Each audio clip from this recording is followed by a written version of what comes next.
Bonjour, j'ai choisi le sujet qui parle du réchauffement climatique.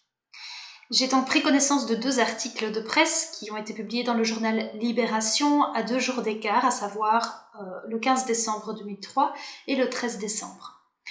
Ils relatent tous deux la 9e conférence de l'ONU et ils expliquent que les résultats des États sont plutôt négatifs par rapport à la lutte contre le réchauffement climatique. Il y a effectivement trop de promesses non tenues. Suite à ma lecture, je me suis posé la question suivante. L'homme, et plus largement les États, sont-ils prêts à mettre de côté leurs intérêts personnels pour le bien commun? Ma réponse va être structurée en 3 points, et puis je conclurai ensuite.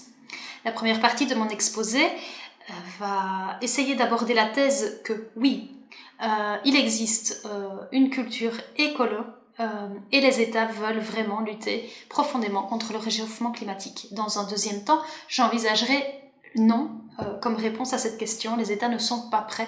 Je ferai finalement une petite synthèse où je donnerai mon avis. Je vais donc dans un premier temps envisager l'idée que les États vont agir. En premier lieu, on peut le voir grâce à divers événements. Il y a eu la COP21. Les États, il y avait un consensus pour mettre en place des stratégies. L'Europe a imposé des lois, des restrictions. Le texte, d'ailleurs, est aussi un moment de consensus puisque c'est la 9e conférence de l'ONU par rapport au climat. Il y a également des ONG qui sont actives, le milieu associatif, des organisations comme Greenpeace, Havas, qui vont s'intéresser à la question du climat.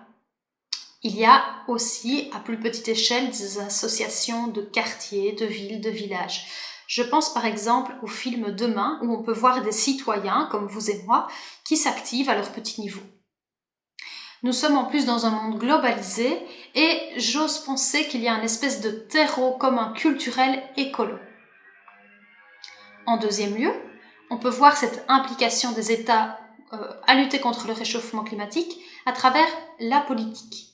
De plus en plus, on voit les groupes des Verts, des écologistes, gagnent des voix. Et on a cette idée de rendre l'économie plus verte. Alors il va de soi qu'en Europe, ces groupes politiques ne gagnent pas partout, mais il faut remarquer qu'ils sont plus présents aujourd'hui qu'il y a 40 ou 50 ans. C'est un mouvement assez contemporain. En troisième lieu, toujours avec cette idée que oui, les États veulent lutter contre le réchauffement climatique, je pense, d'après moi, les États sont conscients que les conséquences vont tous nous affecter. Nous avons tous des cultures différentes dans le monde, mais tout le monde est affecté de la même façon. Il y a la sécheresse, aussi bien en Inde qu'en Espagne, Grèce, Italie, des inondations des deux côtés des hémisphères également, et des catastrophes naturelles un peu partout. Il y a une espèce de solidarité par rapport à ces événements-là qui, j'espère, nous rapproche dans la lutte contre le réchauffement climatique. Concernant les médias, la presse, on peut voir aussi cette espèce de mondialisation de la culture. Donc j'ose croire que ça va créer plus d'empathie entre les personnes. Dans le texte, on a la problématique des Inuits. On est mis au courant dans un journal français de cette problématique. Je vais à présent entamer la deuxième partie de cet exposé en émettant l'hypothèse que non, les États ne sont pas prêts à lutter contre le réchauffement climatique, plutôt envisager l'idée qu'il y a une culture même anti-écolo actuellement. Tout d'abord, j'ai parlé des différents événements, mais est-ce qu'il ne s'agirait pas juste est-ce que ce ne serait pas juste de la poudre aux yeux? Actuellement, nous sommes à la COP 26. Les résultats sont très mauvais. Un seul pays les a respecté les accords, c'est l'Ouganda. Par exemple, aux États-Unis, l'élection de Trump a fait en sorte que beaucoup de lois de protection de l'environnement ont été sabotées. Vous voyez de qui je veux parler, non? Cet ancien président, si sympathique, si charismatique. De surcroît, on pourrait dire que l'engagement des gens est juste virtuel. J'ai bien peur que l'engagement se limite souvent à Internet. Par exemple, il y a eu les incendies en Amazonie, on a signé des pétitions, etc. Mais on voit que ça ne marche pas, que la situation n'évolue pas et c'est de pire en pire. Ensuite, j'ai évoqué les partis politiques, disons, verts. Il faut savoir que le pouvoir des politiciens est limité, il y a des lobbies et des intérêts économiques qui sont toujours de plus importants. En Europe, c'est l'économie avant tout.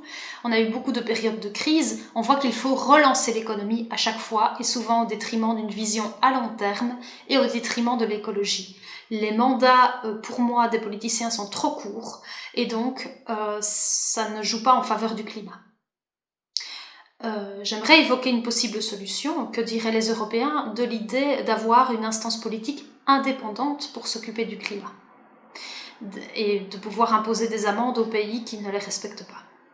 D'ailleurs, actuellement en France, il y a des groupes de citoyens qui luttent pour que la protection de l'environnement soit intégrée dans la Constitution.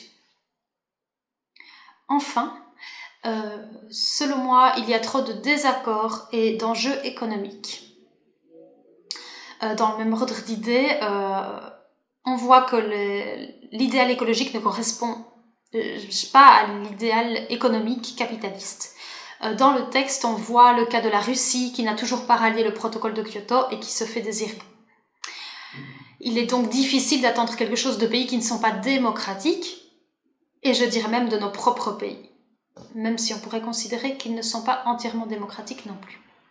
Finalement, dans cette dernière partie de mon exposé, j'aimerais aborder quelques solutions en 3 points. Pour ma part, tout d'abord, il faut investir dans l'éducation et aussi dans des moyens juridiques pour se faire entendre. Dans le texte, on a parlé des Inuits qui ont fait un recours devant la Commission interaméricaine pour la violation des droits de l'homme. Par ailleurs, il faut faire pression sur les politiques à petite échelle, au niveau des mairies, pas seulement à grande échelle. Il faut se faire relayer par la presse, être présent sur les réseaux sociaux, s'intéresser au programme électoral. J'espère que vous-même vous le lisez. Enfin, il faut des investissements financiers au niveau de l'Europe, mais aussi à notre niveau, des investissements particuliers, des crowdfunding, de l'associatif, des associations de quartier, etc. Par exemple, dans les écoles, il y a parfois des cantines bio où les parents vont investir aussi de leur temps. Je trouve ça très intéressant et très prometteur. Pour conclure et répondre à ma question, l'homme et les États sont-ils prêts à mettre de côté leurs intérêts personnels pour le bien commun? Ma réponse est oui, à quelques conditions. Au niveau politique, il faut donner l'exemple, à son échelle, sur un plan plus petit, grâce à nos votes. Pour moi, la culture écolo, elle existe, mais il faut l'appliquer et s'en servir. Humainement parlant, il faut se soucier d'autrui, grâce à l'éducation, grâce aux valeurs, grâce à l'information, comme dans le texte avec les Inuits. Il faut continuer à promouvoir l'écologie au niveau mondial aussi, avec des conférences, des séances d'information. Et concernant son engagement, il est très facile d'être pessimiste, il est plus difficile de s'engager en tant que citoyen qui a un pouvoir politique et démocratique. L'investissement peut être aussi économique, financier, comme je l'ai dit, avec le crowdfunding, etc. Avant de définitivement clôturer cet exposé, j'aimerais aussi soulever le fait qu'il faut réfléchir sur les 10 dernières années passées et comprendre pourquoi on n'arrive pas à agir, pourquoi on n'agit pas plus rapidement, quels sont les mécanismes qui empêchent finalement le citoyen d'avoir la société dont il rêve. J'ai terminé mon exposé. Si vous avez des questions, je serai ravie d'y répondre, bien évidemment.